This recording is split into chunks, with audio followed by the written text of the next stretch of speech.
hit blog. Hence the hit. I got a scar right here. Anyways,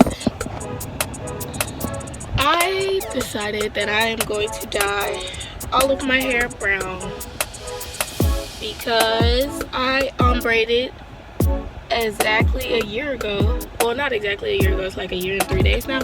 Because, you know, I saw my little Snapchat memory. It's like, oh, that's when I first dyed my hair. I'll insert the clip right here.